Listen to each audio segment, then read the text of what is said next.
I know, this is going to be a bit of a loaded topic, but what's a Lewis Hamilton gotta do? After a second season without a win to his name, although Hungary and Austin were kinda close, save for team-wide fumbles, Lewis Hamilton has summed it all up that the 2023 season has been emotionally draining. After a very grueling year that saw the W14 technically do worse than the W13, but then not do worse than the W13 since they are second in the Constructors' Championship. But right now, Lewis Hamilton is trying to find some kind of means to dispel all of the lamentations and the struggles that he's had this season, trying to find a means to get back up to the top and rediscover himself in some way. Something that could really help him pursue that desire for an 8th world title, or at least try and get winning again, the last win coming from the 2021 Saudi Arabian Grand Prix. And part of that end of season emotional drain came from the fact that they went from the Las Vegas Grand Prix to the Abu Dhabi Grand Prix in the space of a week, and I can tell you from personal experience,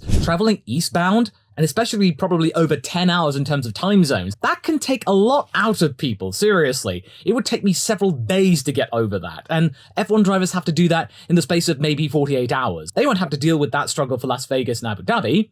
They'll be dealing with Vegas and Qatar. I think it's safe to say that Lewis's 2023 season was not one of his best, especially encapsulated with the fact that he was the only driver in the top 10 to reportedly not receive any sort of financial bonus on top of his base salary. But I don't think he's going to be losing too much sleep over it. He has many sponsorship endorsements.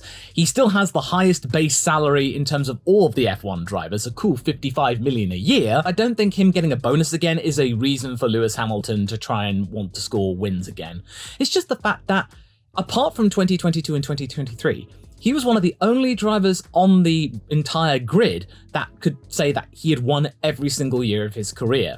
Or at least trying being consistently competitive with a team that has been showing the last couple of seasons that it really doesn't know how to process not being the best. What has become increasingly clear since Red Bull answered the call to try and beat Mercedes from the F1 fandom, try and stop Mercedes' dominance, and now it's become Mercedes, stop Red Bull's dominance! Kind of like Williams in a way, Mercedes have been reliable and having a really spanking stonking motor.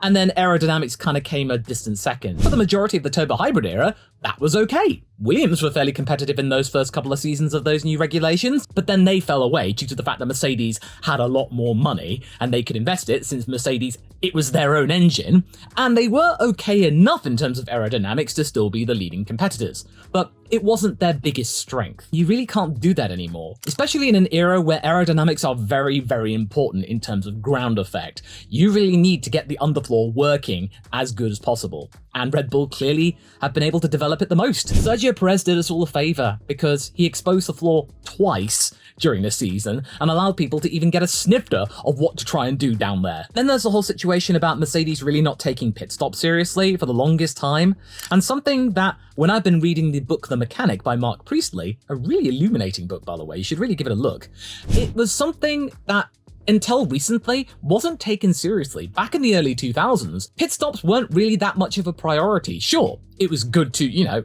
do it right, but in terms of precision and speed, it wasn't all that big of a deal. But when it became clear that refueling was going to be banned from the 2010 season, all the teams started to step themselves up, and going from 6 seconds being a great pit stop, you got to try and get it to within 2.2, 2.3. And now McLaren have done 1.8 seconds, and I will admit they will not stop talking about it, and I really wish they would stop talking about it. And another thing that Lewis and Mercedes have really had to come to terms with this year is that they cannot keep thinking that they are the best team, and that them not winning and them not being competitive is something that is an affront and something that shouldn't be happening. Fortunately now, Toto has been able to start managing expectations, thankfully and finally. Toto's starting to listen to folks and is beginning to manage expectations regarding the team's 2024 campaign.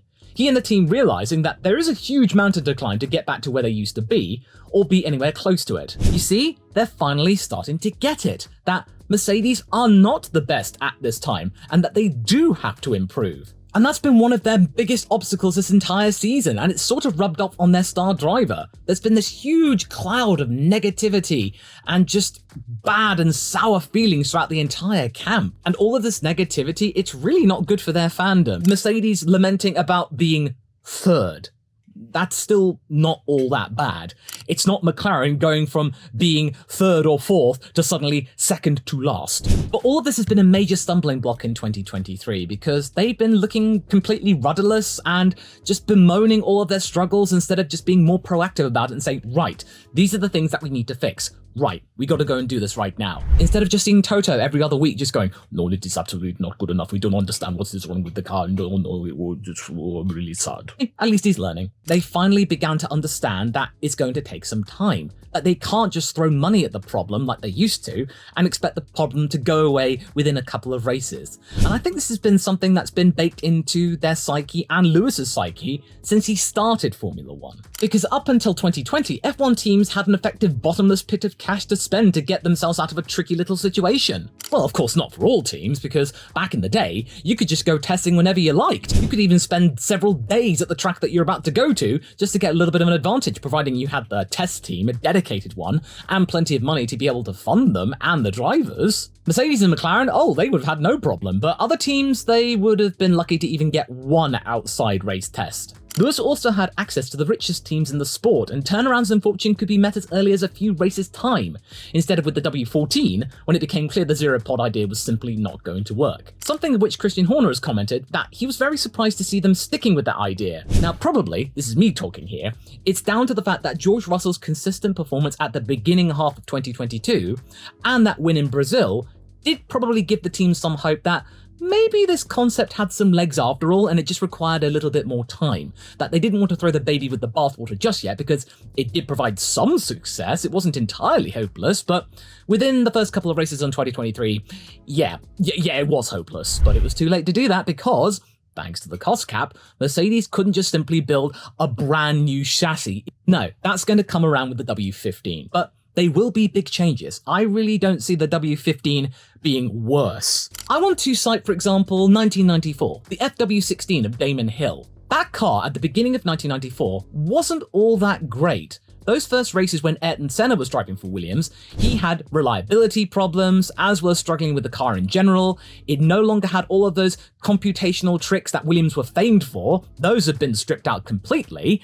And it was only until the FW16B when Damon Hill had the car that could really challenge Michael Schumacher for the 1994 title. But in those days, you could do that because Williams, yes, was powered by tobacco money, and therefore they could just sink in as much development money as possible, test the car as long as they would want, and come up with a solution lickety-split. But they can't do that anymore. You can't make B-spec cars. I know that many people say, oh, we're bringing a brand new B-spec car effectively. No, that's just nomenclature. That just means that they're just bringing a huge pile of upgrades instead, not an entirely new car. That's why the W14 kind of looked like some kind of Franken car by the end of the year. That and I could never get over those hunches at the back. It just made the Mercedes, I'm just really ungainly. So Mercedes just needs to be more effective and agile when it comes to their developments. Something of which, ironically, McLaren have been able to adapt to because they've been through a lot of structural changes as well as near bankruptcy, where they had to slim down, make the entire thing more streamlined, and be more efficient with their upgrades. And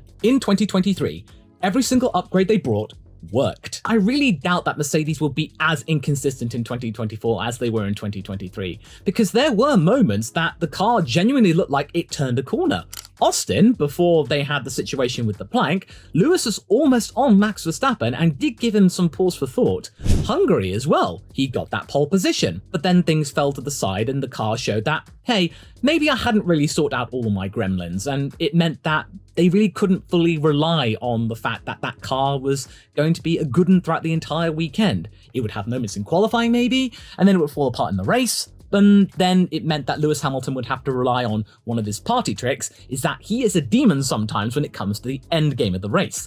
Because there have been many times throughout this season where it looked like Lewis had fallen to the back of the bottom of the half of the top 10, but then towards the end, he would suddenly be on fire. He would motor up, be right at the heels of people maybe in 4th, 5th, 6th place, maybe sometimes in the podium, when they were probably either just bringing it home to the end or they were starting to struggle in terms of their tyre management or car issues. Lewis was right on them, and he was able to demonstrate that over the course of the year.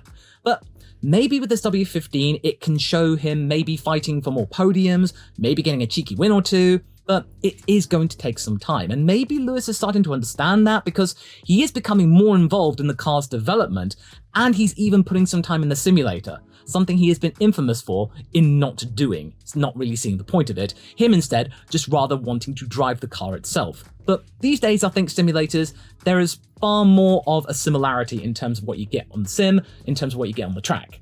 Provided you have the good equipment, of course. And something that Mick Schumacher did demonstrate in Spain, his time in the simulator was a big factor in them getting their double podium. Considering that he was third place in the championship and nearly got second place, that is still a very major crumb for comfort that, sure, Lewis Hamilton didn't win the title, but he was still in the hunt to being right up there, and he was best of the rest. But I feel that there is one major stumbling block in the way of getting that 8th title and complete harmony with Mercedes once more, and that's got something to do with the guy who is in the other Mercedes seat. His teammate has and always will be his major factor and possibly Achilles' heel. Give Lewis a teammate that will back him up or not pose too much of a challenge for his authority over the course of a season, and he will be phenomenal and pump in the results. And this isn't necessarily isolated to Lewis Hamilton. Most drivers, when they are clearly the best, they thrive. I mean, Max Verstappen, of course, when he doesn't have a teammate that is going to challenge him or show some resistance, he's an absolute demon. He can just run off and do things on his own. Doesn't really matter who his teammate is. As we saw this year, he could win the Constructors' Championship by himself. Not having a teammate breathing down your neck is a psychological boost for any driver, but for Lewis Hamilton, I think it's even more of a factor in terms of his performance, and that's got something to do with his first season at McLaren, and something I kind of blame McLaren for, this desire for being the absolute best and his teammate being a major factor in terms of his performance and his morale over the course of a season. 2007 proved that he really needed to be the leader to get the fullest out of him. Before he arrived at McLaren in 2007, it was obvious he was their future and rising star, and that the team wrongfully hired Alonso on the pretense that he would be the leader. To me, that just felt like an insurance policy. Maybe Lewis might not be up to speed and he might need a season to get to grips with the car, much like Oscar Piastri this year. He's been very good and he has shown some potential, but there are still some things he really needs to sort out with that car. And that's fine. He's a rookie. And sometimes this year we've forgotten that Oscar Piastri is a rookie. And that's a very good thing. And I think that Lewis Hamilton, McLaren, they were probably thinking the same thing. That, oh yeah, I'm pretty sure he'll get a cheeky podium or two because we have the best car. But at the same time, we're not expecting the world from him. Just in case he needs some time to get to grips with Formula One itself, Alonso can be there just pumping in the wins, the consistent podiums, and means that we don't fall back to Ferrari in terms of the constructors. But to be fair, that year, the only other competitor that I could see consistently giving Ferrari or McLaren some trouble is BMW Sauber. And even then, that was still a fair distance between them. It was Ferrari or McLaren. But little did McLaren realise that Lewis would be that good from the start, and therefore it caused an entire friction load of problems for McLaren, Alonso being essentially isolated and then not even caring he was existing there. They didn't really give a toss about Alonso by the end of the year, and then Lewis took over as the de facto leader from there until he left in 2012. Lewis Hamilton playing loads of mind games with Fernando Alonso and he came out on top, but he really did have to dig deep against Fernando, and that probably did do a number on him and Alonso for many, many years. But what became clear is that the teammate was a very major part in Lewis's success. Against Heikki Kovalainen, oh, that wasn't a problem. He was a good teammate. They get along famously. Against Valtteri Bottas, not a problem at all. An absolute delight. Lewis saying that Valtteri was one of his best teammates throughout his entire career. But when you put him against the likes of Jenson Button and Nico Rosberg, that's when things get a little bit tricky. And sure, Jenson wasn't intending to rub Lewis Hamilton up the wrong way, but it just kind of happened, but nowhere near as bad as it was with Nico Rosberg, because after 4 seasons together, they could not stand one another, and it was incredibly tragic considering they used to be the best of friends. They drove for the same team back in the Junior Formula E days. Kind of makes you wonder what might have happened if Nico Rosberg saw out his contract that was meant to expire in 2018. Who would have left? Or maybe they would have stuck around, or maybe Lewis would have left F1 altogether if Nico provided that much of a challenge, or he would have left Mercedes, he might have gone to Ferrari after all, who knows? With George though, we won't see Rosberg levels of fireworks. There isn't that baked in desire to beat him, since he and Lewis did not compete in Junior Formulae. But George's desire to not be on the same level as Lewis Hamilton and only be better, that is something that is not going to help Lewis Hamilton's psyche or motivation going into the following year. What Lewis needs to understand is that in some races where George has a competitive car, he will be effectively on his own, and it will be up to the team to push George down or just try and manage George so that means he doesn't impact Lewis's race if George turns out to be pretty good and they don't want to compromise his race for the sake of the team as a whole. That is a very major factor that Lewis probably hasn't had to deal with all that much. Maybe in the days of the Jensen era of McLaren, but it's something that he does need to consider, that he won't have a teammate that will have his back every single race. And Mercedes have kind of made a rod for their own back, as well as Toto, because he effectively promised George a seat at the captain's table after his time at Williams.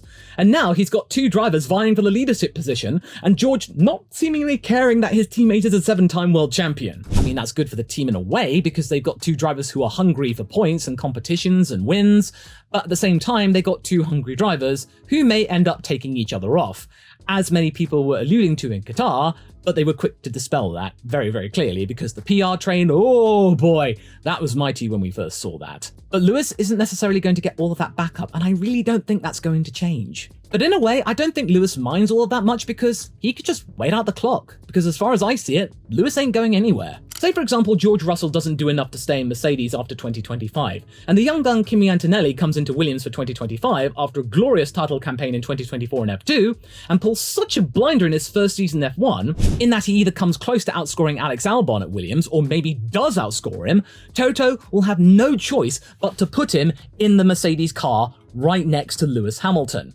I feel that George will be the fall guy if Kimi Antonelli does come into Formula 1 and trounces Alex Albon. And therefore George might be left out in the cold, or will have to scurry back to Williams partnering Alex maybe, who himself will be quite wounded after a rookie completely trouncing him. But wait, won't Lewis make way for Antonelli? Well, I don't think so, because he is a 7-time world champion, he is a worldwide phenomena, and also he has a point to prove. He wants that 8th world title, and another thing that he's actually talked about recently that he would like to see before he does retire is F1 returning to Africa once more. It would be the likes of Kyle Lamy. They actually did come close in 2023 to join in the calendar, but at the very last minute, some infighting amongst investors and then the government of South Africa pulling out meant that the bid for Formula 1 did not end up happening. It was very close, but it just missed out. But like I said, if Lewis chooses to stick around for as long as possible until Africa rejoins the F1 circuit and he gets that 8th world title, George will be the expendable one. And that will make George all the more tenacious and keen to be not the fall guy and make Lewis the fall guy instead. That to say in a way he's past his prime and that he can't bring the world title and only he, George Russell, can. But then of course that might not happen, and then George and Lewis will be just extended for another 2 years, because Kimi Antonelli, Toto has been very keen recently to try and bring down the hype about his potential, because he went from Formula Regional to suddenly F2. He skipped F3 entirely, and that rarely happens. The last time we saw something similar to this in terms of skipping entire formulae is Max Verstappen going straight to F3 and then to F1. And then some people worrying that maybe Mercedes might insist that Lewis steps down, as many of the conspiracy theorists say about what happened with Michael Schumacher in 2006, to make way for Kimi Raikkonen in 2007. There have been constant rumours that Michael didn't leave of his own accord, that he was pushed out to make way for Kimi to partner Felipe Massa. But I really don't think that's the case, because in that situation, Michael had been mooting that maybe this was the right time to retire, that Fernando Alonso was the guy that was really much set to topple him, that it was a long time coming. He had done his time in Formula 1, a good 15 years, and also a lot of the Ferrari dream team was starting to leave Ferrari, either to pastures new or to other departments in Ferrari, or just straight up retiring. Instead of soldiering on, he just decided to quit. And also, another thing that made me think that it ended on good terms is that Ferrari kept Michael around as a special advisor, and he almost subbed in for Massa in 2009 when he had his horrible accident. But only a neck strain prevented us seeing Ferrari and Michael Schumacher once more driving in Formula 1. But then again, that Ferrari car that year, it wasn't all that good. So do I think a similar conspiracy theory about Lewis Hamilton retiring in 2025? I don't see that happening, because social media is a lot more prevalent these days. If Lewis Hamilton were to retire, there would be so many conspiracy theories regarding, oh, he was pushed out. Mercedes wouldn't get away with this. Absolutely not. It would have to be absolutely Lewis Hamilton's terms. He would have to spell it out entirely that he chose to retire and move on to either his music career, his philanthropy. There's a lot of things that Lewis Hamilton can do because he's been a very busy boy. But whatever happened in terms of his retirement, he would have to make it clear that it was his decision and put up every single bit of evidence possible to make sure that there is no ambiguity. Because Michael Schumacher retiring, that was a big deal. Lewis Hamilton retiring, it would be an even bigger deal. But going back to 2024, Lewis needs to be fully aware that George will be on his tail throughout, that Mercedes will make changes to better his performances, but it will take a while to realise them fully. Unlike the 2014 to 2020 glory days, where Mercedes could throw money at the problem and successfully get around it almost within a couple of weeks. And also he can rest assured that the team is not going to remove him anytime soon. Fernando Alonso effect has just made it clear that you can carry on for as long as you want, so long as you've got the hunger to be in Formula 1 and still challenge for wins and maybe world titles, which is exactly what Lewis Hamilton wants to do. And considering that he has all of these motivations and desires for Formula 1 to uphold before he goes, that means he can leave a lasting legacy, that's fair enough. But one thing's for certain, Lewis's hunger is not done yet. Because considering how close he was to second place this year, who's to say that he wouldn't be a closer contender for second place next year, fighting off the likes of Alonso, Norris, Leclerc, or even Sergio Perez, a guy who seems to think he can still win the title from Max Verstappen, and something that I reckon he needs to limit his expectations towards, as I talk about in this video that you should watch next. Ooh.